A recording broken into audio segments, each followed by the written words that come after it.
Dagsa ulit ang mga turista sa malamig na lungsod ng Baguio.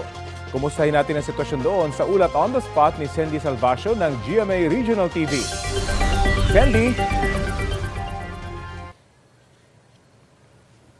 Rafi, sa lamig ng simoy ng hangin, ramdam ng Christmas is in the air dito sa City of Pines sa Baguio City. Hindi na nakapagtataka dahil kung inyo namang makikita, mapapansin din natin na dinadagsa na ito ng mga turista dahil dito rin matatagpuan ang ilan sa mga natanyag at kilalang mga tourist destination dito sa Rehiyon Cordillera.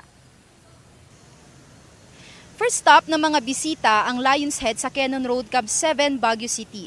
Daang-daang mga turista ang naisipang huminto muna rito para makapag-picture sa tanyag na landmark. Habang ang ilan, sinadya naman ang baratilyo para makabili ng mga souvenir, panregalo at pampasalubong ngayong Pasko. Isa rin sa mga paboritong pasyalan ang Burnham Park. Alas 8 pa lang ng umaga, may mga nakaset up na para sa kanilang picnic. Maliban sa picnic, biking date naman ang bet ng ilan. Samantala, puspusan ang pag-renovate sa Burnham Lake na isa rin sa mga dinarayo rito. Gayon din ang Sunshine Park, ilang bahagi ng Igorot Park at Ibaloy Park. At dahil maraming turista, marami ring motorista. Kaninang alas 7 pa lang ng umaga, naranasan na ang mabigat na daloy ng trapiko sa inbound lane ng Camp 1 Tuba Benguet maging sa outbound lane ng Camp 7 Baguio City. Ipinatutupad na rin ng Baguio City Police ang kanilang Oplan Bantay Trapiko ngayong Pasko para maanduhin ang volume ng mga sasakyan.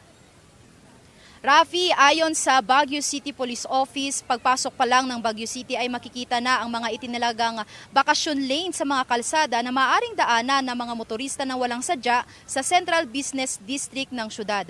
Dito naman sa Burnham Park ay patuloy pa rin ang pagdagsa ng mga bisita at may mga nag-iikot rin na PNP personnel para siguraduhin ang kaayusan at kaligtasan dito sa nasabing pasyalan. Yan muna ang mga latest mula rito sa Baguio City. Balik sa iyo, Rafi. Maraming salamat, Sandy Salvacio ng GMA Regional TV.